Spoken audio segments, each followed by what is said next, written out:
বাংলাদেশ প্রকৌশলী বিভাগ কর্তৃক আয়োজিত আজকের এই মানববন্ধনে উপস্থিত আছেন শ্রমিকদের নয়নের মণি, শ্রমিক কান্ডারি জনাব ইমরুল কায়েস পলাশ ভাই।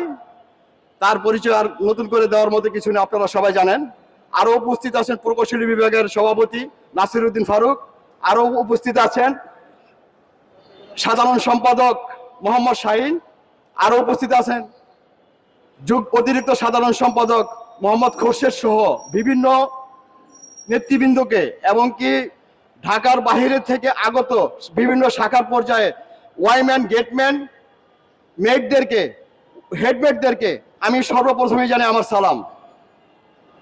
প্রকৌশলী বিভাগের যে দাবি দেওয়া, এখন পর্যন্ত যে তারা কাজ করতেছে না এবং কি করে না, এটা একটা দুঃখজনক বিষয়।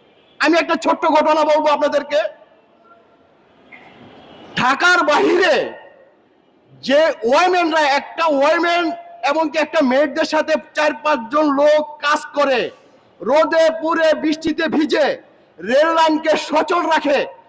ওই সচল রাখার জন্য এমন কোন জায়গায় আমাদের মা বোন ওই গ্যাংকে কিন্তু থাকে, একটা টয়লেটের ব্যবস্থা নাই, একটা ভালো কোনো স্থান নাই যারা তারা বসবে, কাজ শেষে যে বৈশা তারা একটু রেস্ট নিবে, ওই ব্যবস্থাও তাদের নাই। কারণ বিষয়টা দুঃখজনক অনেক। এই যে সিলেট সেকশনে আপনারা দেখেন, যখন কাজ করে রেল লাইনে, যখন কাজ করে জীব জন্তুর ভয়ে ওইখানে কেউ যাইতে চায় না, কিন্তু আমাদের প্রকৌশলী বিভাগ ওই লাইন সচল রাখার জন্য কিন্তু ওইখানে কাজ করে সাহসিকতার পরিচয় দিয়ে। আর কোন সমাবেশ নাই, আর কোন মানববন্ধন নাই,